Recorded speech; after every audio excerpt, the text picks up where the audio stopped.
بسم اللہ الرحمن الرحیم صلی اللہ علی حبیبہ محمد وآلہ وازواجہ واصحابہ وبارک وسلم۔ میں ہوں ہومیوپیتھک ڈاکٹر غلام مصطفیٰ، مدینہ ہومیوپیتھک کلینک، کبھی پلازا، نزد میزان بینک، اٹک سٹی۔ دوستو، آج کی اس ویڈیو میں موسم کے لحاظ سے آپ کے ساتھ شیئر کروں گا کہ کچھ پیشنٹ ایسے ہوتے ہیں جو یہ کمپلین کرتے ہیں کہ جیسے ہی موسم سرما آتا ہے تو ان کے لیے جو ہے وہ بہت زیادہ پرابلمس کریٹ ہو جاتی ہیں۔ ایک تو انہیں بہت زیادہ سردی لگتی ہے۔ عام سردی کا احساس تو ہر انسان کو ہوتا ہے، لیکن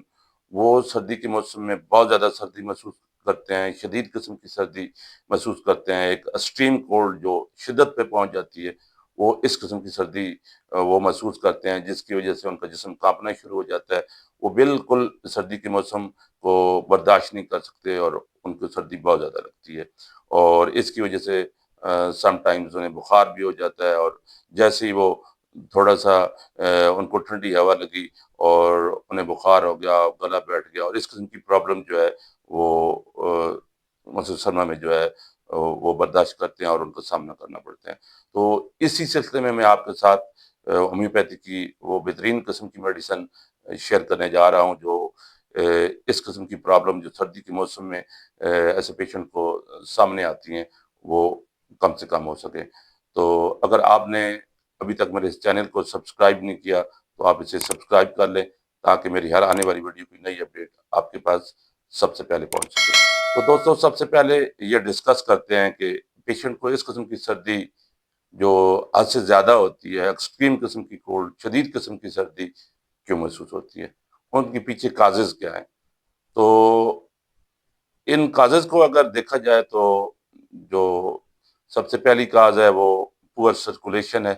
اگر سرکولیشن پراپر طور پہ نہیں ہو رہی ہے تو پھر پیشنٹ کو بہت زیادہ سردی لگ سکتی ہے، اور اس کے ساتھ جو ہے اگر کسی قسم کی وٹامن کی ڈیفیشنسی ہے،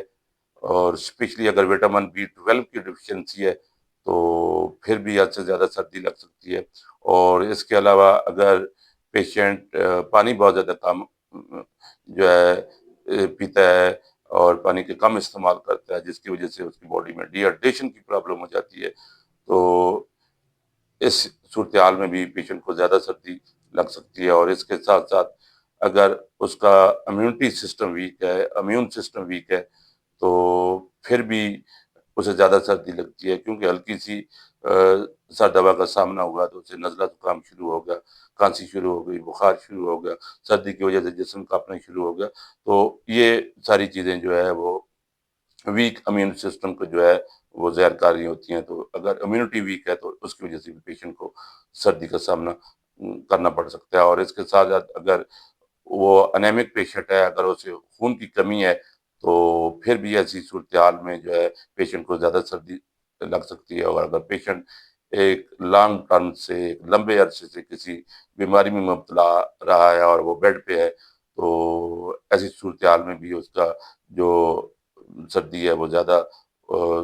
لگ سکتی ہے۔ اور اس کے علاوہ اگر پیشنٹ جو ہے وہ لاغر ہے، بہت زیادہ کمزور ہے، بہت زیادہ ویک ہے، تو بالکل سمارٹ ہے، اور تو اس وجہ سے بھی اس کو سردی زیادہ لگ سکتی ہے۔ اور مین اور لاسٹ جو میں اس کو کاز کاؤنٹ کرتا ہوں وہ ہے ایج فیکٹر، اور age factor is very important, کیونکہ جیسے جیسے آپ کی ایج بڑھتی جائے گی اس کے ساتھ ساتھ جو امیون سسٹم ہے وہ ویک ہوتا جائے گا، اور اس امیون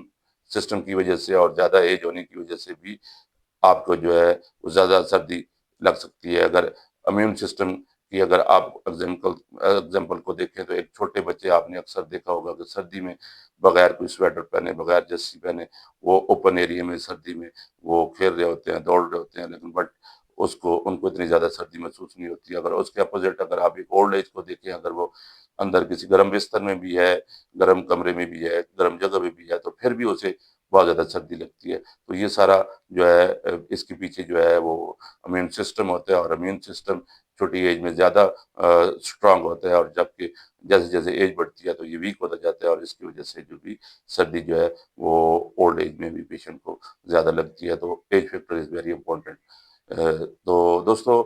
اب ہم ان میڈیسن کی طرف چلتے ہیں کہ اگر یہ تمام صورتحال ایک پیشنٹ کو سامنے آ رہی ہیں، ان تمام پرابلم کا وہ فیسنگ کر رہا ہے، تو پھر کون سی ایسی ہومیوپیتھک میڈیسن ہے جو ان صورتحال میں بہترین قسم کی کام کرتی ہے؟ دوستو، اگر آپ کو اچانک سردی لگ رہی ہے، اچانک سردی لگ گئی ہے، تو سب سے پہلے آپ نے جو میڈیسن استعمال کرنی ہے وہ ہے ایکونیٹ 1 ایم۔ ایکونیٹ 1 ایم کو ایک بات آپ نے ذہن نشین رکھنی ہے کہ ایک ہفتے سے پہلے آپ نے اس کو ریپیٹ نہیں کرنا۔ آپ نے ایکونیٹ 1 ایم لی، اس کے ایک ہفتے کے بعد آپ نے سورینم 1 ایم لینی ہے، اور پھر ان کو آپ نے ریپیٹڈ کرنا ہے۔ سورینم کے بعد ایک ہفتے کے بعد آپ نے ایکونیٹ استعمال کرنی ہے، اور پھر ایک ہفتے کے بعد آپ نے سورینم 1 ایم استعمال کرنی ہے۔ یہ کچھ عرصہ آپ نے استعمال کریں، اور اس کے ساتھ جو آپ نے ڈیلی بیسس پہ جو 2 میڈیسن استعمال کرنی ہے، ایک ہے ہیلوڈرما 30۔ آپ نے ہیلوڈرما 30 کو دن میں 5 قطرے 3 ٹائم صبح دوپہر شام تھوڑے سے پانی میں ملا کے استعمال کرنا ہے۔ اور جو دوسری میڈیسن استعمال کرنی ہے روزانہ، وہ ہے کلکیریا کارب، اور کلکیریا کارب کو بھی آپ نے 30 پوٹینسی میں استعمال کرنا ہے، اور اس کے 5 قطرے آپ نے 3 ٹائم تھوڑے تھوڑے سے پانی میں ملا کے استعمال کرنا ہے۔ لیکن ایک خیال کرنا ہے کہ ان دونوں میڈیسن کے درمیان، یعنی جو پہلی میڈیسن ہے ہیلوڈرما 30 اور کلکیریا کارب 30 کے درمیان آدھے گھنٹے کا کم سے کم جو ہے وقفہ آپ نے دینا ہے، اور پھر ان کو 3 ٹائم آپ نے ڈیلی بیسس پہ استعمال کرنا ہے۔ اور ایکونائٹ اور سورینم 1 ایم کو آپ نے ایک ہفتے کے بعد اس کی ڈوز کو آپ نے ریپیٹ کرنا ہے۔ دوستو، یہ جو میڈیسن میں نے آپ کے ساتھ شیئر کی ہیں، ان کو آپ کچھ عرصہ استعمال کریں، انشاءاللہ تعالیٰ یہ جو آپ کو حد سے زیادہ سردی لگ رہی ہے، حد سے زیادہ آپ سردی محسوس کرتے ہیں، انشاءاللہ تعالیٰ یہ جو پرابلم ہے وہ آپ کو ختم ہو جائے گی۔ لیکن ایک خیال رکھیے گا بات، کہ جب بھی آپ اوپن ایریا میں باہر نکلتے ہیں تو آپ نے آپ کو کور کر کے بہترین قسم کی جیکٹ، جرسی، جو بھی آپ کے پاس اویل ہے اس کو پہن کے باہر نکلیں، مفلر کا استعمال کریں، اور اوپر کیپ کا استعمال کریں،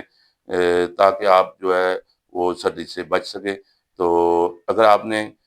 ان چیزوں کو استعمال کیا، ان میڈیسن کو استعمال کیا، تو انشاءاللہ تعالیٰ آپ جلد جو ہے اس پرابلم سے جو ہے وہ چھٹکارا حاصل کر لیں گے۔ دوستو، اگر آپ کو میری یہ ویڈیو پسند آئی ہو تو آپ اسے ضرور لائک کیجیے گا، اپنے دوستوں کے ساتھ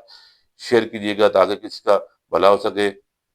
اپنا اور اپنی فیملی کا بہت زیادہ خیال رکھیے گا۔ ملتے ہیں ایک نیکسٹ ویڈیو میں، اس وقت تک اللہ حافظ۔